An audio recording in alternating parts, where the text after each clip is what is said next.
Welcome to the How to Read a Scholarly Article online workshop. The goals of this workshop are to identify peer-reviewed articles and understand their common sections, to learn strategies for reading scholarly articles, and the main goal is to lower the intimidation factor.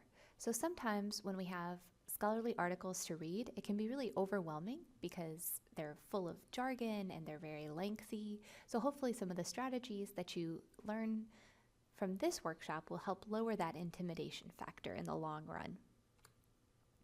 So let's start with being able to identify characteristics of what a peer-reviewed article looks like. So this is the section called Clues to Peer Review.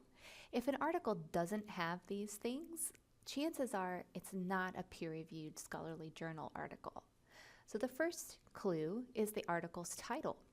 Scholarly articles are very descriptive with their titles.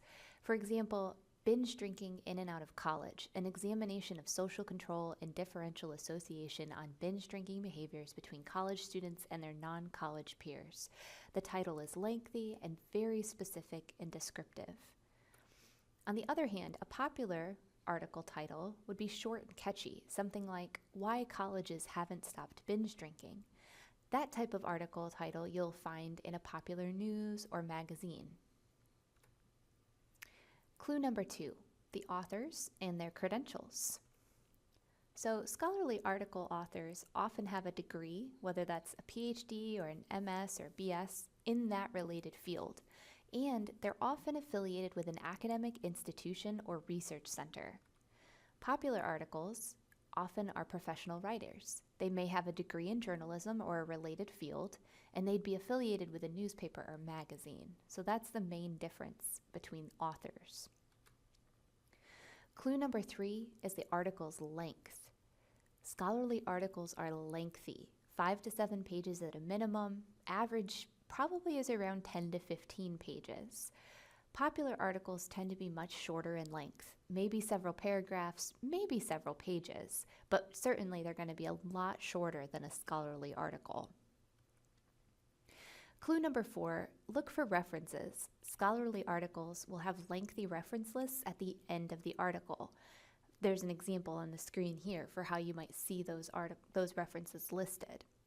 Popular articles will not include reference lists at the end for the most part.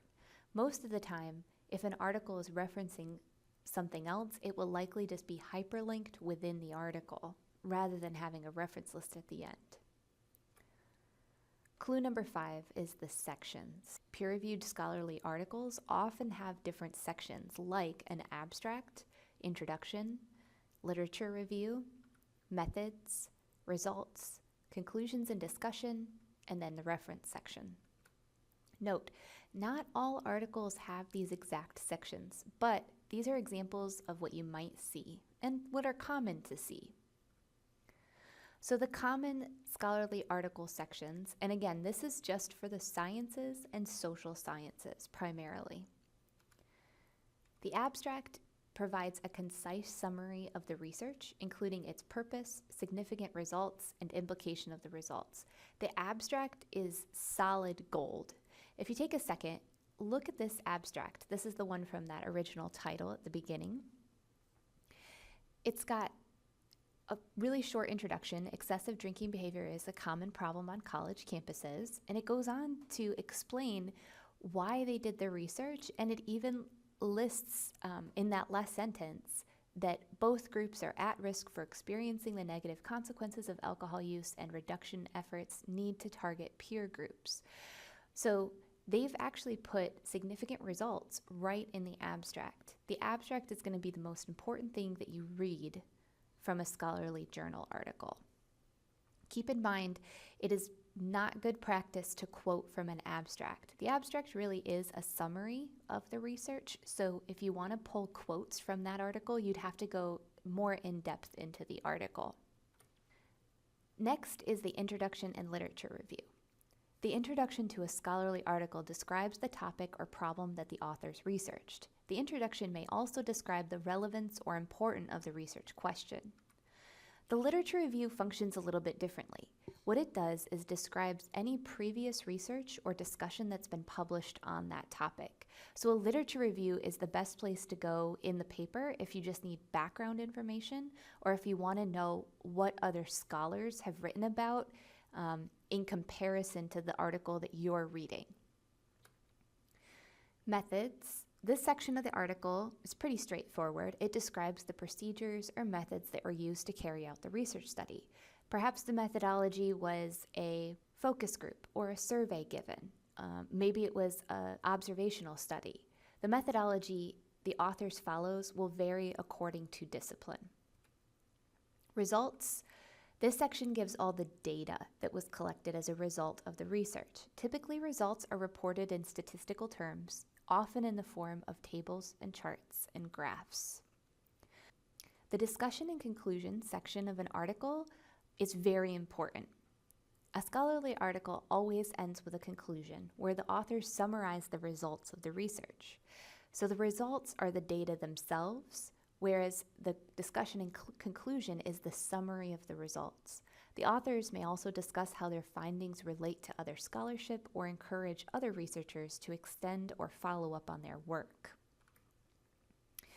A note on humanities scholarship. So humanities includes any subject area like anthropology, archaeology, classics, history, languages and linguistics, law and politics, literature, performing arts, philosophy, religion, and visual arts, and many more.